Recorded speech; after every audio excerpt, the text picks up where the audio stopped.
We've driven about an hour and 15 minutes from home over to the Greensboro Arboretum. This is actually a garden I've been to a few times. My son Charlie, if you guys have seen him on the channel before, was living in Greensboro for a while, and we would come over here when we would come in. When I come over here and visit him, we would visit this garden. And then Steph and I have been here as well on another visit to Greensboro. Beautiful entryway into this garden. There's a city park. This is we'll learn more about the garden in just a minute, but there's a parking lot on the other side of it with some ball fields and that kind of thing. We came in from that direction, and then you have this main entry here. But we're going to bounce around and see some things, and there's a new Southern Living Plant Collection garden that they've just planted here after some construction that had gone on. But we're going to take a look at some of the fun things here in the Arboretum. Welcome to the Greensboro Arboretum. My name's Christina Larson, and I'm with Greensboro Beautiful, which is a nonprofit that partners with the city of Greensboro through private donations and volunteers to help provide all this beauty for the residents of the city of Greensboro. The Greensboro Arboretum is 17 acres with a staff of 5 and probably 30 volunteers that help out. And this is my favorite section so far of the Arboretum, which is the dwarf conifer collection. There are a ton of projects going on in this garden, planting in several different areas, some hardscape work going on, and then this new Southern Living Plant Collection garden. It's right here by the main entrance. They've planted, I think, all of the Suntastic Abelia in the collection. That's Radiance, which you guys have seen in our front garden. We've also added the other two. We'll see them in just a minute. These will bloom all summer long, stay super compact like that. The Feather Falls Carex, of course, you know, you've seen us use quite a bit in our garden in Raleigh. It's just such an easy plant. And so many of these Carexes have become just staples of the garden. Some leucanthemum on the corner. It's kind of interesting because we're filming this in Greensboro. These plants were shipped up from the Gulf Coast, so they're a hair ahead of where they would be in Greensboro right now. But I don't think it's going to cause them any problem. It looks like we're clear on any late frost or anything. Several purple daydream loropetalum out here. Of course, you know how much I like that plant. It's about 3 feet tall in our garden and about 4 feet wide. It's about to get pruned on just a little bit. So if you're following the channel here, you'll see us prune on that one. This one has almost a red flower on it. Super compact habit. Spartan juniper that's here that will just end up super tall and narrow. That's kind of the purpose of having low mounding shrub, perennial like Gaillardia along the front there, another low mounding shrub over here, which is touch of gold holly, and then having something that has a different shape to it, right? That's the purpose of having something like that Spartan juniper. So really about kind of going around the garden center and finding things that contrast against one another, not just foliage color, but leaf shape and flower color, all those kinds of things combining together. That's that touch of gold holly. That one, 2.5 feet tall, 3 feet wide, ultimately something like that. Variegated, or gold Hugendorn holly is what that is. There are a couple of white wedding hydrangeas that have gone into this garden. Of course, they'll be blooming in the first summer. Don't have to worry about those because they bloom on new growth. That one will get, it's 4 to 5 feet in our garden over the last few years. We typically will cut them down to about 2.5 feet during the winter time, and then they spring right back from that. I think that's an early wonder, Camellia japonica up there behind it. And that's an interesting Camellia japonica because it blooms in the fall, which is not typical. That's why it's called early wonder. It's got a good name. It's got a good name for that reason. Doesn't matter. No, we've got work going on out here. They're actually mulching this garden as they planted it yesterday. I was going to be here last week when the truck came, and then we got delayed a little bit. That sky pencil holly right there is called Red Sky. And if you follow the channel for a while, we actually went down and talked to Dr. Reuter about that plant. It's actually just starting to flush out right now, and it'll flush out with that kind of burgundy new growth on it. A really tough sky pencil holly. There's some breeding that went into that plant to, if you've got any experience with sky pencil hollies, they can be a little temperamental in the garden sometimes. We put in the Ever series of Agapanthus out here, and I see Ever White over there, and now I'm thinking this is maybe Ever Twilight. now that I'm looking at it, because it's got that little bit of purple. They haven't opened yet, so don't know. Definitely want to spring plant these agapanthus if you're in zone 8, 8A or 7B. They'll survive the winter as long as they're spring planted and they have a full season under them. Otherwise, fall planting them is not a good idea. They don't like wet winter conditions, and so, but if they get well established before then, they'll be fine. This is the second of the dwarfabilia in the Suntastic series. This is Peach. We planted this one right in front of our gate entryway at the house. It was in 2 days ago video as you're looking at this, maybe 3 days ago. I showed it off, planted a pineapple next to it. Great looking plant. And so these 3 Suntastic Abelia all stay super small, super compact, and they have slightly different variegations in them. That Suntastic Peach will turn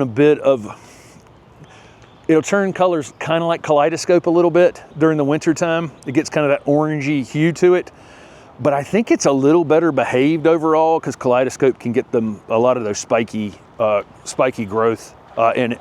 Obsession Nandinas we put in, as you're watching this video, 2 days ago, if I've gotten this edited in time. We put in 3 Obsession Nandinas in our front garden near the front fence. And this one has the red new foliage on it. And then in the winter time, it turns really, really vibrantly red. And there's a golden sky, or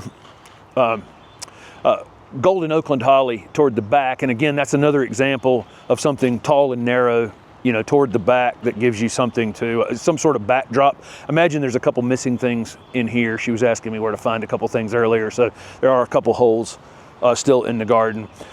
Everillo Carex, one of our absolute favorites. And you just can't miss with that plant. We have like 3 groups of them in the garden. And if we have more than one of anything, it must be pretty good. What else stuff am I missing here? Diamond Spire gardenias. They have a couple of the different gardenias from the collection. I see Jubilation for sure, and it's already got a flower on it, which is super early for Greensboro to get a gardenia flower, but because these came from Alabama. And then Diamond Spire. Diamond Spire ultimately gets tall and narrow, so this one will just grow straight up like that and get 3 or 4 feet tall ultimately. Really cool gardenia. That foliage is different than any other gardenia you're ever going to see. And then probably one of Steph's absolute favorite plants, and both of ours really. This is that Burning Love Lakotha that you've seen in our garden a bunch of times. It's blooming right now, and we showed it off blooming in our garden a week or 2 ago. And as it flushes out new growth on it, it's this crazy burgundy color. And it does that a couple times a year. It'll get that burgundy color on the new growth, similar to that Obsession Nandina. And when it's flushing out, it has that color. And then in the fall and winter, it turns back to that color again. And so that's what that Jubilation did. And there's several more Feather Falls Carex. These Carex just look, they'll just brighten, they'll brighten a dark corner in the garden. And then I guess that's Suntastic Pink right there, Steph. Yeah, there's 3. I'm making stuff move the camera probably too quick for you guys, but there's the Suntastic Pink. So that's the 3 different Suntastic. These were Radiance was all by itself for a long time, and then they've been put into this series with Pink and Peach because they're all very similar habits to one another. And then there's that Forever Goldie Arborvitae. We have this one on the front right corner at the house, if you've been following the channel. And now ours is now up to about, how tall do you think it is, 5 feet, 4 to 5 feet now. And it's been super sun tolerant. A lot of these gold chartreuse conifers like this in the south really look kind of bleached out by late summer a lot of times, but that thing just holds its color the entire season. And so I think this will come together pretty quickly. It's designed well. There's a brick grit in the path, and I think they're converting it to a different material over the next few days. And they've edged it in the process of mulching it. But this should be a really nice entry garden into this already beautiful garden here in Greensboro. One other thing is the Skylight Better Boxwood. This is and I've said this about the better boxwood, Skylight's probably the most versatile one if you want one to grow it into a little pyramid or a small screening plant or keep in a low mound, whatever you want to do with it. It's the fastest growing of the four, and so it will allow you to do whatever you kind of want to do with it. It's quicker, slightly quicker than the others. Of course, no boxwood's quick, but that one's a little quicker than the others. And of course, it has that blight resistance as well. So this is the wedding garden here at the Arboretum, and you'll notice it's an intimate space. You could probably easily fit 50 or 60 guests here. Not just for weddings, but for other special events. It's available for rent through the city of Greensboro. And it's also the site of one of our music stages during Art in the Arboretum, which is the first Saturday of every October. Thousands of folks from all over come here to Greensboro to see artists, other vendors, food trucks, and of course music. So definitely check out this garden as well as many of our other collections. We've got a butterfly garden, a rose garden, pollinator meadow that has a lot of ornamental grasses and other things that are really great for bees and butterflies, as well as another conifer collection that's not so dwarf, and just many other things. It's really a beautiful place. Stroll around, 17 acres at the Greensboro Arboretum. There's a really nice Hosta garden here. Of course, they're just waking up. We're here in middle April, and some of the perennials have been held back a little bit by slightly cooler soil conditions this year, which is good. We're just having a normal, they have everything pretty well signed here, which is nice. So, you know, not everything signed obviously, but they got pretty good signs on most of them. These, some of these perennials will go to sleep and wake up in other places. So you have to kind of, you might have to move a tag around, you know, when perennials wake up in the spring. But you know how many Hosta we have in our garden in Raleigh, and we kind of didn't mean to. It's just impossible not to come to a space like this and find a new Hosta that you want. Because the breeding has just created such a diverse kind of collection of foliage type and flowers and blues and yellows and, you know, all these creamy colors. It's just, but this is a nice collection here. So this is one of my favorite aspects of the Arboretum as well. You know, mostly Arboretums are known for woody material, right? Shrubs and trees, but this is our perennial border, and we have a dedicated group of volunteers that's been here for decades. In fact, some that are here today have been in the group for 20 years or more. It's ever changing. As you can see, there's a lot going on today, kind of the spring cleaning of the garden, getting weeds out, editing things, deciding what to add, and then we'll come back in with compost and mulch later. Above me is the bignonia or crossvine, which is one of my favorite vines. It's a hummingbird magnet. As you can see, the hummers can get their beaks right in those trumpet-shaped blooms.